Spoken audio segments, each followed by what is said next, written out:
नमस्कार, मैं हूँ रजनीश और अभी हम उत्तराखंड के 5 प्रयागों के बारे में पढ़ रहे हैं। तो उत्तराखंड के जो 5 प्रयाग हैं, वो कुछ इस तरह से हैं: विष्णु प्रयाग, नंद प्रयाग, कर्ण प्रयाग, रुद्र प्रयाग और देव प्रयाग। और जो ये प्रयाग है, ये नदियों का संगम स्थल होता है। जहाँ पे नदियों का संगम हो रहा है, उसे प्रयाग के नाम से अलग-अलग जगह पे अलग-अलग वजहों से अलग-अलग नाम दिए गए हैं। तो हमारी संस्कृति में नदियों को देवी की तरह से पूजा जाता है और इनका जो प्रयाग होता है, जहाँ पे इनका संगम होता है, उसे भी अति पवित्र स्थल माना जाता है। तो पहला प्रयाग है हमारा विष्णु प्रयाग। तो विष्णु प्रयाग है जो वो धौलीगंगा और अलकनंदा का संगम स्थल है। यहाँ इस संगम पर भगवान विष्णु की प्रतिमा सुशोभित है और एक प्राचीन मंदिर है। और यहाँ पे विष्णु कुंड भी है, पवित्र कुंड है जो।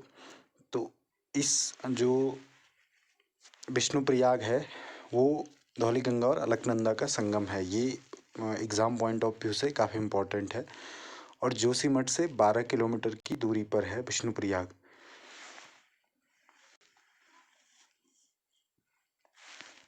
विष्णु प्रयाग के बाद जो दूसरा प्रयाग है वो नंद प्रयाग है। नंद प्रयाग नंदाकिनी और अलकनंदा नदी के संगम स्थल पर है और यह समुद्र तल से 2804 फीट की ऊंचाई पर है। कर्णप्रयाग से उत्तर में बद्रीनाथ मार्ग पर 21 किलोमीटर आगे नंदाकिनी एवं अलकनंदा का संगम स्थल है।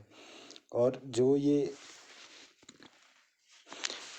पौराणिक कथाओं के अनुसार नंद महाराज ने भगवान नारायण को प्रसन्नता और उन्हें पुत्र रूप प्राप्त करने के लिए यहाँ पे तप किया था, इसलिए इसे नंद प्रयाग कहा गया है।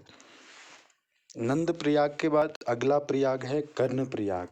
कर्ण प्रयाग है अलकनंदा और पिंडर नदियों के संगम स्थल पर। तो यहाँ पे कर्ण का मंदिर है, जो दानवीर कर्ण का मंदिर।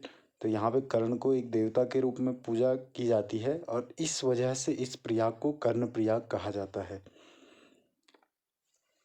कर्ण प्रयाग के बाद अगला प्रयाग है रुद्र प्रयाग।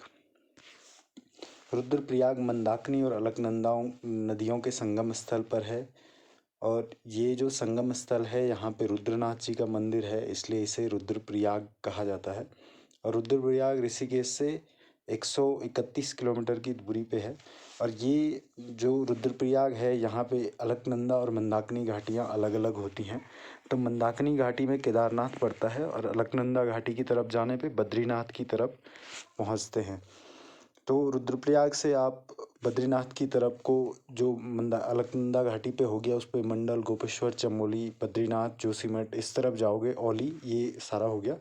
और मंदाकिनी घाटी पे अगर जाते हो तो आप ऊखीमठ, अगस्त्यमुनि, चोपता, गुप्तकाशी, केदारनाथ, त्रियोगी नारायण, कालीमठ, इस तरफ को आते हो। रुद्रप्रयाग के बाद अगला प्रयाग है देवप्रयाग। तो देवप्रयाग है अलकनंदा और भागीरथी नदियों के संगम स्थल को देवप्रयाग कहा गया है। और देवप्रयाग जो है वो ऋषिकेश से लगभग 70 किलोमीटर की दूरी पे है।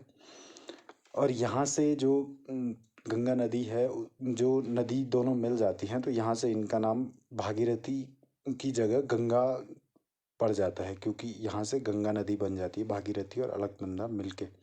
तो यहाँ पे रघुनाथ जी का मंदिर है और शिव मंदिर है। तो ये देवताओं का प्रयाग कहा जाता है इसे, इसलिए इसका नाम देव प्रयाग है। इसके अलावा भी कुछ प्रयाग है, जैसे सोन प्रयाग है, जहाँ पे बासुकी गंगा या सोन गंगा कहते हैं जिसको, उसके साथ दुग्ध गंगा का मिलन होता है और यहाँ से मंदाकिनी शुरू होती है इनके मिलने से। तो इस जगह को सोन प्रयाग कहते हैं। ये केदारनाथ का जो, जहाँ से केदारनाथ यात्रा शुरू होती है, पैदल यात्रा, यहाँ से गौरीकुंड तक गाड़ी जाती है, उसके बाद पैदल यात्रा शुरू होती है। तो यहाँ पे ये पड़ता है आपका सोन प्रयाग। और इसी तरह का एक प्रयाग और है गणेश प्रयाग, जो भिलंगना और भागीरथी के संगम स्थल, जहाँ पे आज वर्तमान में टिहरी डैम है, उस जगह का नाम था गणेश प्रयाग। तो दोस्तों, इसी तरह के वीडियोज़ में आगे आते रहेंगे और आपके चैनल को सब्सक्राइब करें, शेयर करें, लाइक करें। Thank you.